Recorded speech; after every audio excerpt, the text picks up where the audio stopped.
भारत में अकेले सिर्फ इंस्टाग्राम पर ही हर दिन 60 लाख रील्स बनाकर अपलोड की जाती है। देखिए, अकेले भारत में हर रोज इंस्टाग्राम पर 60 लाख रील्स बनती है और लोगों को लगता है कि ये कंपनियां उन्हें पैसा कमाने का एक मौका दे रही हैं। बड़ी संख्या में लोग अब अपने आप को कंटेंट क्रिएटर्स कहते हैं, ये सोचकर कि एक दिन जब उनके लाखों फॉलोअर्स हो जाएंगे, व्यूज हो जाएंगे, तो उन्हें इसका पैसा मिलने लगेगा।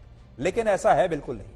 पिछले साल आई एक रिपोर्ट में यह पता चला कि इंस्टाग्राम ने अपने शॉर्ट वीडियोस और रील्स के माध्यम से दुनिया के 150 करोड़ यूजर्स को विज्ञापन दिखाए थे, जिससे उसे करोड़ों रुपए की कमाई हुई थी। कहने का मतलब यह है कि एक जमाने में मुगल शासकों ने हमारे देश के लोगों से जजिया टैक्स वसूला था। उसके बाद अंग्रेज आए, अंग्रेजों ने भी अपनी ही जमीन पर खेती करने वाले हमारे देश के किसानों से लगान वसूलना शुरू किया और आज ये जजिया टैक्स और लगान इन बड़ी बड़ी मल्टीनेशनल एप्स में, टेक्नोलॉजी एप्स में सब्सक्रिप्शन फीस के रूप में बदल चुका है। यानी एक जमाने में जो हम लगान देते थे, जो जजिया टैक्स देते थे मुगलों को और अंग्रेजों को, अब हम यही टैक्स सब्सक्रिप्शन के तौर पर उन्हीं मल्टीनेशनल कंपनीज को दे रहे हैं।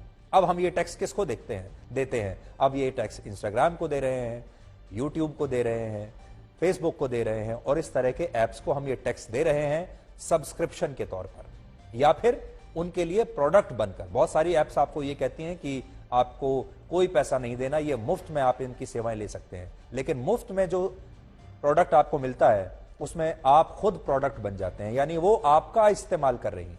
इसलिए आज लोग इन बड़ी बड़ी टेक्नोलॉजी कंपनियों के लिए वीडियोस बनाते हैं और इन वीडियोस के साथ विज्ञापन दिखाकर ये कंपनियां मोटा पैसा कमाती हैं और इन पैसे में से कुछ चंद सिक्के ये उन लोगों को भी दे देती हैं कभी कभी जो ये कंटेंट बनाते हैं। लेकिन सच ये है कि इनमें लोगों का फायदा कभी नहीं होता। इसलिए आज हमारी बहुत बड़ी जनसंख्या 8 करोड़ लोग, असल में अगर आप मुझसे पूछें, ये 8 करोड़ लोग बड़ी बड़ी टेक्नोलॉजी कंपनियों के लिए मुफ्त में काम कर रहे हैं, इस्तेमाल हो रहे हैं, उनके लिए मुफ्त में कंटेंट बना रहे हैं जिसका इन्हें कुछ नहीं मिलता। और वो कंपनियां इस मुफ्त के कंटेंट के बल पर करोड़ों अरबों रुपया कमा रही हैं। सबसे बड़ी बात यह है कि आज इन टेक्नोलॉजी कंपनियों ने रील्स का नशा देकर भारत के युवाओं को अपना गुलाम बना लिया है। और कल्पना कीजिए, एक दिन इन कंपनियों ने अगर अपने नियम बदल दिए तब क्या होगा? तो शायद ये करोड़ों युवा सड़कों पर उतर आएंगे और भारत सरकार से ये कहेंगे कि उन्हें अपने फॉलोअर्स और वीडियोस अब वापस चाहिए। आपको याद होगा जून 2020 में जब भारत में टिकटॉक को बंद कर दिया गया था, टिकटॉक पर बैन लगा दिया गया था, तो अब कितने सारे लाखों युवाओं ने इसका विरोध किया था और इसके लिए सरकार की आलोचना की थी और यह कहा था कि टिकटॉक पर उन्होंने इतनी मेहनत की, इतनी मेहनत से इतने फॉलोअर्स बनाए, इतनी लोकप्रियता हासिल की और अब वो ऐप जो है वो भारत में बंद हो गई। और हो सकता है कि ये भविष्य में फिर से हो जाए, क्योंकि ये टेक्नोलॉजी कंपनियां भारत के करोड़ों युवाओं को दिन रात इंटरनेट और रील्स का नशा मुफ्त में करा रही हैं। और चिंता की बात यह है कि इन रील्स के बाद भारत के युवाओं में जो कुछ ऊर्जा बचती भी है, पहले तो इन रील्स को बनाने में ही सारी ताकत खर्च हो जाती है, उसके बाद अगर कोई छोटी मोटी कुछ ताकत बचती भी है तो उस ऊर्जा को हमारे देश के युवा या तो ब्रेकअप्स में बर्बाद कर देते हैं या फिर रिलेशनशिप्स में बर्बाद कर देते हैं। ब्रेकअप्स का जो गम है, उस गम में वो महीनों और वर्षों तक काम करना ही बंद कर देते हैं। हालांकि हम ये नहीं कह रहे कि सारे युवा ही ऐसा करते हैं।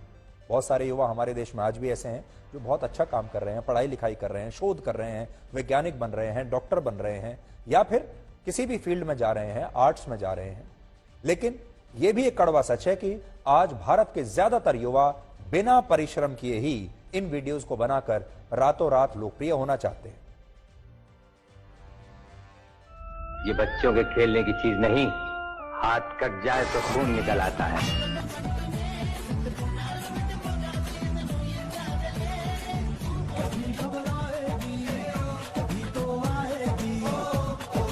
उस वीडियो को बनाने का कोई इंटेंशन नहीं था मेरा।